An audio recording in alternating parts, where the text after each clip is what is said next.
Hi friends, welcome back to my channel. Myself Rajyasree Banerjee from Bankura Shumiloni Medical College and Hospital. আজকে আমরা growth পার্টটা পড়ব, অর্থাৎ plant growth এবং development যে চ্যাপ্টারটা আমরা নতুন শুরু করেছিলাম। আগের দিন ইন্ট্রোডাকশন পার্টটা পড়ানো হয়েছিল, আজকে আমরা গ্রোথ পার্টটা পড়ব। তো চলো দেরি না করে শুরু করে দিই।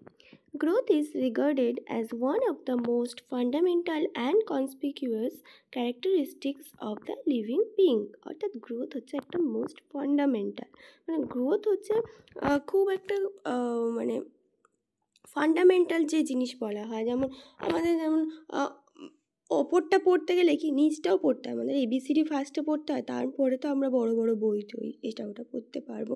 তো সেই রকমই গ্রোথ হচ্ছে একটা fundamental things of living beings. What is growth? অর্থাৎ তাহলে গ্রোথটা কী সেটা আমাদের জানতে হবে। Growth can be defined as an irreversible permanent increase in size of an organ or its parts or even of an individual cells। তাহলে গ্রোথের কিন্তু ডেফিনেশন আমাদের ভালো করে মনে রাখতে হবে। কি ডেফিনেশন? সেটা হচ্ছে এনসিইআরটিতে যেটা আছে ঠিক সেটাই। Growth can be defined as an irreversible permanent increase in size of an organ. অর্থাৎ ইরিভার্সিবল মানে যেটা রিভার্সেবল নয়, যেটা একবার হয়ে গেলে আর হচ্ছে ফিরে আসবে না। পারমানেন্ট মানে স্থায়ী, যেটা অর্থাৎ ইরিভার্সিবল স্থায়ী increase in size of an organ, অর্থাৎ কোনো অর্গ্যান বা কোনো পার্ট বা কোনো ইন্ডিভিজুয়াল সেলসের সাইজের ইনক্রিজটাকে irreversible permanent increase in size. এই দুটো ওয়ার্ড কিন্তু very very vital. Irreversible, permanent, okay, এগুলো যেন ভুলে না যাওয়া হয়। এর তলায় আন্ডারলাইন করে নাও, গ্রোথ মানে হচ্ছে irreversible permanent increase in size. Okay, শুধুমাত্র অর্গ্যান নয়, অর্গ্যান, ইটস পার্ট অথবা even of an individual cells. একটা সেলেরও যদি irreversible permanent increase in size হয় তখন তাকে আমরা গ্রোথ বলি। Generally growth is accompanied by metabolic process that occur at the expense of energy. অর্থাৎ সাধারণত কি দেখা যায়, গ্রোথ হচ্ছে মেটাবলিক প্রসেসের অ্যাকম্পানিত হয়ে থাকে, যার ফলে কি হয়, এনার্জি হচ্ছে এক্সপেন্স হয়ে থাকে। That occurs at the expense of energy. অর্থাৎ মেটাবলিক প্রসেস কীভাবে হয়, তাতে এনার্জি লাগে, এই এনার্জির ফলে মেটাবলিক প্রসেসটা হচ্ছে, এবং মেটাবলিক প্রসেসের ফলস্বরূপ গ্রোথ দেখা যাচ্ছে, যেটা হচ্ছে একটা irreversible permanent increase in size. Therefore, for example, expansion of a leaf is growth। অর্থাৎ সেই জন্য উদাহরণস্বরূপ বলা যায় যে একটা পাতার যে এক্সপ্যানশন হওয়া সেটাকে বলা হয় গ্রোথ। কারণ পাতাটা একটা organ of the plant body এবং তার একটা ইনক্রিজ ইন সাইজ হচ্ছে, তাই আমরা তাকে বলতে পারি যে এক্সপ্যানশন অফ লিফটাকে একটা গ্রোথ উদাহরণস্বরূপ বলা যায়। How would you describe the swelling of piece of wood when placed in the water? অর্থাৎ যখন একটা গাছের মানে কাঠকে মনে করো, গাছের কাণ্ড যেটা, সেটাকে আমরা ওয়াটারে রেখে দিই জলের মধ্যে, তাহলে কিন্তু সেটা ফুলে যাচ্ছে। তাহলে ওটাকে কি আমরা গ্রোথ বলবো? অর্থাৎ ওটা কি ইরিভার্সিবল পারমানেন্ট হচ্ছে ইনক্রিজ ইন সাইজ হচ্ছে পার্ট অফ দ্য বডি? তো সেটা তোমাদের ভেবে তোমাদের ওটাকে কমেন্ট বক্সে লিখতে হবে যে এটা মানে এনসিইআরটি থেকে তোমাদেরকে ভাবতে বলছে যে ওটাকে কি আমরা গ্রোথ বলবো। তাহলে গ্রোথ আমাদের কাকে বলে? Irreversible permanent increase in size of the organ বা পার্ট বা কোনো individual cells of the plant body. তো যে উডটা সেটা হচ্ছে একটা organ of the plant body মানলাম, কিন্তু সেখানে যে ওটাকে জলে ভিজিয়ে রাখার জন্য যে সোয়েলিং আপটা হচ্ছে, ওটা কি একটা ইরিভার্সিবল পারমানেন্ট ইনক্রিজ হচ্ছে, সেটা তোমাদের ভেবে ভাবতে বলেছে। ওকে, এবং ভেবে তোমরা কমেন্ট বক্সে অবশ্যই লিখবে। Plant growth generally is indeterminate. Okay, কি বলছে দেখো ওই পয়েন্টটার, এটার হচ্ছে হেডিং। কি বলছে? Plant growth is unique because plants retain the capacity for unlimited growth throughout their life। অর্থাৎ প্ল্যান্টের যে গ্রোথ সেটা খুবই ইউনিক হয়। কেন? কারণ প্ল্যান্টসের মধ্যে একটা ক্ষমতা থাকে যার মধ্যে দিয়ে সে সারা জীবনই মানে থ্রু আউট দেয়ার লাইফ একটা আনলিমিটেড গ্রোথ হয়। কারণ প্ল্যান্টের গ্রোথের কোনো লিমিটেশন নেই। এটা কিন্তু একটা ইউনিক টাইপের। কোনো অ্যানিমালসদের মধ্যে এটা দেখবে না যে সে সারা জীবন ধরেই কোনো মানুষ দেখবে কি সারা জীবন ধরেই লম্বা হচ্ছে, সেটা নয়। একটা বয়সের পরে কি আমাদের হাইটটা আর বাড়ে না, হাইটটা ওরমই থেকে যায়। কিন্তু প্ল্যান্টসদের ক্ষেত্রে কিন্তু এটা নয়। এটাই বলছে প্ল্যান্টের গ্রোথ কিন্তু ইউনিক, তাদের সারা লাইফ ধরে কিন্তু তাদের হাইট বাড়তে থাকে, মানে তাদের ওই ক্ষমতাটা থাকে। This ability of the plant is due to the presence of meristems at certain location in their body. অর্থাৎ এই যে ইউনিক ফিচারটা প্ল্যান্টসের মধ্যে, এটা কেন হয়? কারণ তাদের বডির বিভিন্ন সার্টেন লোকেশনে হচ্ছে ওই মেরিস্টেম থাকে, এবং মেরিস্টেম যেখানে থাকবে সেখানেই হচ্ছে গ্রোথ হবে। The cells of such meristems have the capacity to divide and self-perpetuate. অর্থাৎ এই যে মেরিস্টেমস যে সেলসগুলোর, এগুলোরই হচ্ছে ইউনিক প্রপার্টি যে এগুলো ডিভাইড হবে এবং হচ্ছে গ্রোথে হচ্ছে হেল্প করবে। The product, however, soon loses the capacity to divide and such cell make up the plant body.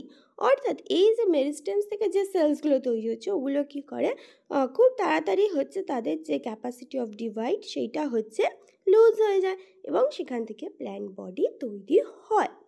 This form of growth, wherein new cells are always being added to the plant body by the capacity of meristem, is called a open form of growth. অর্থাৎ এই যে মেরিস্টেমে sell divide হচ্ছে করে sell add হচ্ছে, যে সেলগুলো add হচ্ছে সেগুলো ডিভাইড হচ্ছে না, বাট মেরিস্টেম থেকে কিন্তু সেল ডিভাইডই হয়ে যাচ্ছে।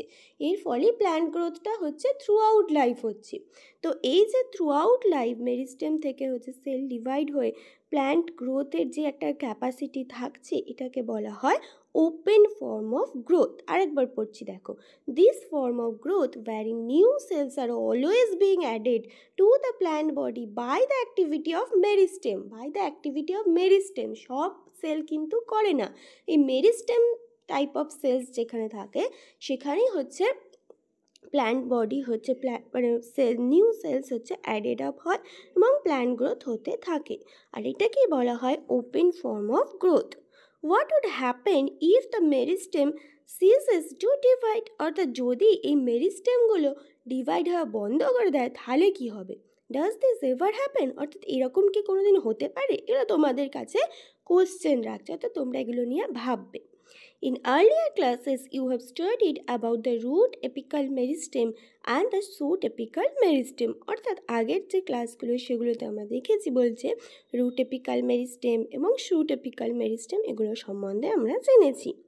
You know that they are responsible for the primary growth of the plants and principally contribute to the elongation of the plants along their axis. অর্থাৎ যখন আমরা দেখেছিলাম shoot apical meristem, root apical meristem, anatomy of flowering প্ল্যান্টসে ওখানে আছে, আমার already পড়ানো আছে, সেটা তোমরা গিয়ে সেখানে দেখতে পারো। তো সেই অ্যাপিক্যাল যে meristem, root apical, shoot apical কী বলছে, ইউ নো দ্যাট, অর্থাৎ তোমরা সেটা জানো যারা পড়েছো, they are responsible for the primary growth of the plant. অর্থাৎ এই যে রুট এবং শুটে যে এপিক্যাল মেরিস্টেম থাকে, অর্থাৎ এপেক্সে যে মেরিস্টেম থাকে সেল, সেটাই কিন্তু প্ল্যান্টের গ্রোথের জন্য হচ্ছে মেন ভূমিকা যেটা সেটা পালন করে থাকে। And principally contribute to the elongation of plants along their axis, এবং অ্যাক্সিস বরাবর হচ্ছে ওপর এবং নিচে যে গাছের বৃদ্ধিটা তাতে কিন্তু ভূমিকা নেয়। You also know that in dicotyledonous plant and gymnosperms, the lateral meristems, vascular cambium and cork cambium appear later in life. এছাড়াও তুমি কিন্তু জানো যে ডাইকটিলিডোনাস প্ল্যান্ট এবং জিমনোস্পার্মের ক্ষেত্রে যে ল্যাটারাল মেরিস্টেম, ভাস্কুলার ক্যাম্বিয়াম, কর্ক ক্যাম্বিয়াম এগুলো পড়ানো আমার কিন্তু আছে, প্লেলিস্টে দেখবে গিয়ে ভিডিও মানে চ্যানেলটাকে একটু ভিজিট করে দেখবে, সব পড়ানো আছে। এবং তোমরা যারা আমার থেকে পড়েছো বা অন্য যেখান থেকেও পড়েছো তারা বুঝবে যে ওই চ্যাপ্টারটা তোমাদের আগে পড়তে বলছে। ওকে, ওই চ্যাপ্টারটা আগে পড়লে এই জিনিসগুলো জানবে, তাহলে বুঝতে সুবিধা হবে।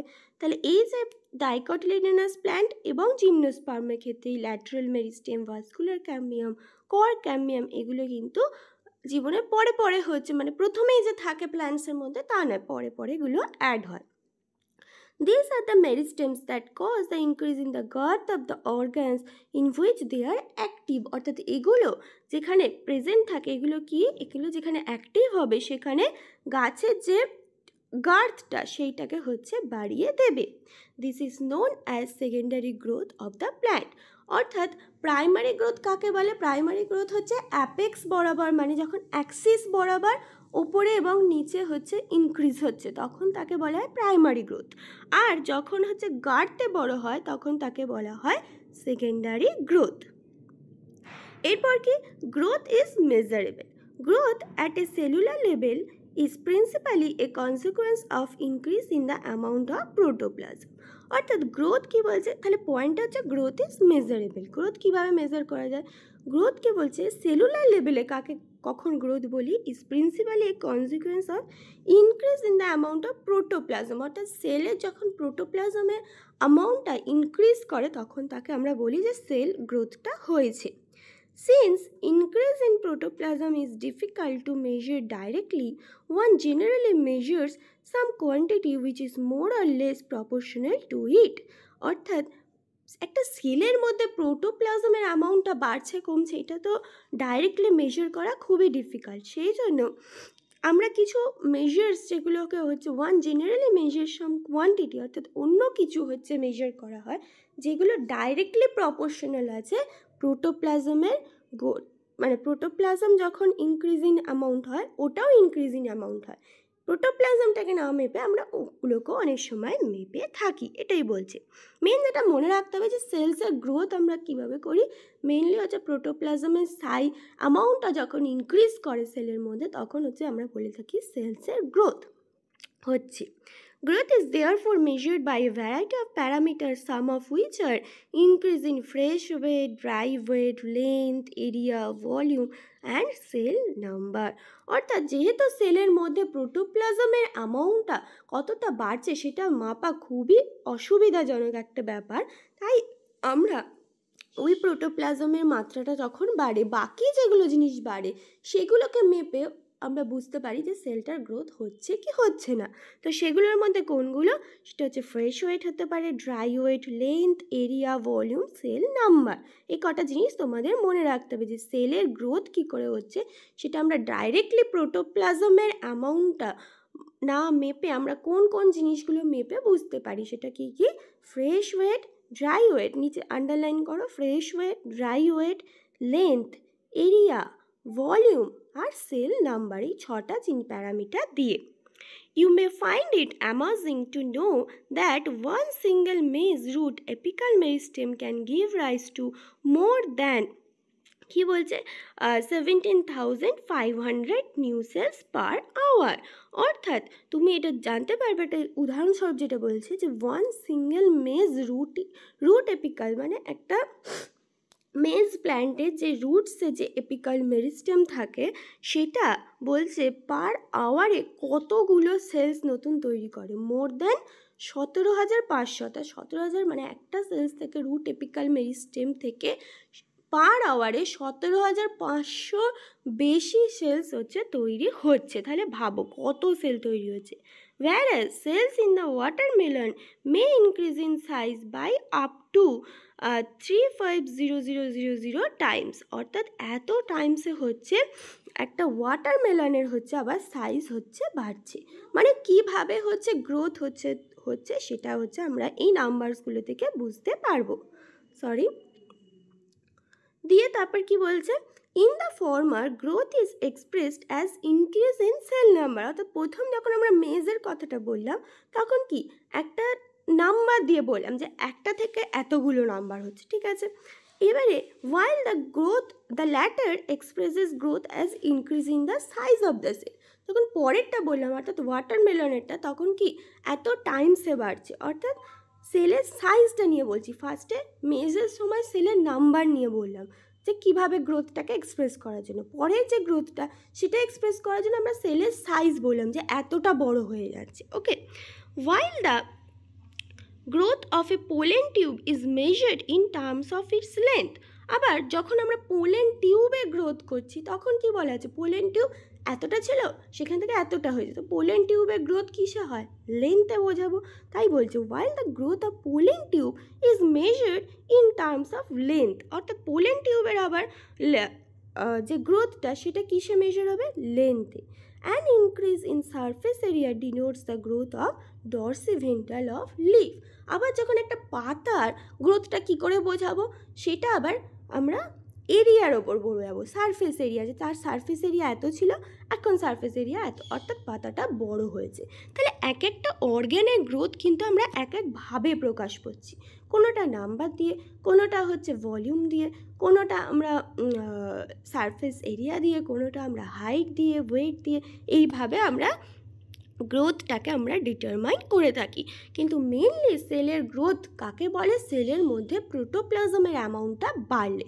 বাট সেটা আমরা ডাইরেক্টলি যেহেতু আমরা মেজার করতে পারি না, তাই আমরা বিভিন্নভাবে সেটাকে মেজার করার চেষ্টা করি, কখনো ওয়েট, কখনো হাইট, কখনো সারফেস এরিয়া, এইভাবে। ওকে, তো এখানেই আজকে থাকুক, পরের দিন আমরা ফেজ অফ গ্রোথ এবং পরে যেগুলো আছে সেগুলো পড়াবো। তা আজকের পার্টটায় যদি কারো কোনো প্রবলেম থেকে থাকে অবশ্যই তোমরা কমেন্ট বক্সে লিখবে, আমি চেষ্টা করব রিপ্লাই দেওয়ার। Thank you, tata.